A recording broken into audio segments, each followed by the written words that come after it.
മട്ടന്നൂർ കൂരൻമുക്കിൽ കഴിഞ്ഞ ഒരു മാസക്കാലത്തിനുള്ളിൽ നടന്ന വാഹനാപകടങ്ങളെ തുടർന്ന് ഉയർന്നുവന്ന ജനകീയ പ്രതിഷേധത്തിന്റെ അടിസ്ഥാനത്തിൽ മട്ടന്നൂർ ഇരിട്ടി റോഡിൽ വർദ്ധിച്ചുവരുന്ന വാഹനാപകടങ്ങൾ ഒഴിവാക്കുന്നതിനുള്ള നടപടികളെക്കുറിച്ച് ആലോചിക്കുന്നതിനായി കൂത്തുപറമ്പ് ACPയെയും മോട്ടോർ വാഹന വകുപ്പ് അധികൃതരെയും പങ്കെടുപ്പിച്ച് ഇരിട്ടി നഗരസഭയുടെ നേതൃത്വത്തിൽ ജൂൺ 6 രാവിലെ 10:30 പുന്നാട് നഗരസഭാ ഹാളിൽ വിപുലമായ യോഗം ചേരുവാൻ തീരുമാനിച്ചതായി ഇരിട്ടി നഗരസഭാ ചെയർപേഴ്സൺ വിനോദ് കുമാർ അറിയിച്ചു.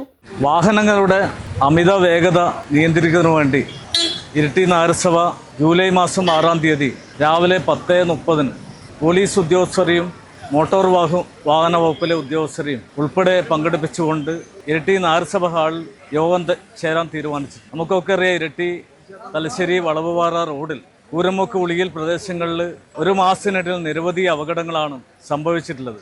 നിരവധി ജീവനുകളാണ് അപകടത്തിൽ നമുക്ക് നഷ്ടപ്പെട്ടിട്ടുള്ളത്. അതുകൊണ്ട് വലിയ രീതിയിലുള്ള ജനകീയ പ്രതിഷേധം ആ മേഖലയിലാകെ വരികയാണ്. വാഹനങ്ങൾ ഉൾപ്പെടെ ജനങ്ങളാകെ സംഘടിപ്പിച്ചുകൊണ്ട് തടയുന്ന രീതിയിലേക്ക് വന്ന സന്ദർഭത്തിലാണ് ഇരിട്ടി നഗരസഭ ACPയെ ഉൾപ്പെടെ ബന്ധപ്പെട്ടുകൊണ്ട് നഗരസഭ ഹാളിൽ വെച്ച് യോഗം ചേരാൻ തീരുമാനിച്ചിട്ടുള്ളത്.